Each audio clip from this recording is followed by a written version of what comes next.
మన దేశంలో పిల్లలు మరియు యువకుల్లో టైప్ 2 డయాబెటీస్ గణనీయంగా పెరుగుతుంది. ఇది ఎక్కువగా ఊబకాయం మరియు జీవనశైలి మార్పుల వల్ల వస్తుంది. దీని గురించి ఇవాళ మనం తెలుసుకుందాం. యువతలో టైప్ 2 డయాబెటీస్ అధికంగా ఉన్న దేశాల్లో చైనా తర్వాత భారత్ 2వ స్థానంలో ఉంది.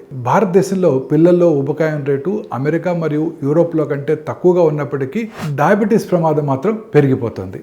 అంటే చాలా మంది భారతీయ యువకులు సన్నగా కనిపించినా వారి కడుపులో అవయవాల చుట్టూ లోతైన అనారోగ్యకరమైన కొవ్వు ఉంటుంది. ఇది చక్కెర జీవక్రియను ప్రభావితం చేసి తక్కువ బరువు ఉన్నప్పటికీ డయాబెటీస్ ప్రమాదాన్ని పెంచుతుంది. కదలిక లేని జీవనశైలి మరియు ఆరోగ్యకరం కాని ఆహారాలతో కలిపి ఇది భారతదేశంలో డయాబెటీస్ కేసుల పెరుగుదలకు దోహదం చేస్తుంది. దీన్ని ఎదుర్కోవాలంటే భారతదేశంలో శారీరక శ్రమను పెంచడం, ఆహారాన్ని మెరుగుపరచడం, మొదట్లోనే పరీక్షలు చేయించుకునేలా ప్రోత్సహించడం, ప్రజలకు మరియు స్కూల్స్లో పిల్లలకు అవగాహన కల్పించడంపై దృష్టి పెట్టాలి. తద్వారా పిల్లల ఆరోగ్యం మరియు భవిష్యత్తును కాపాడవచ్చు.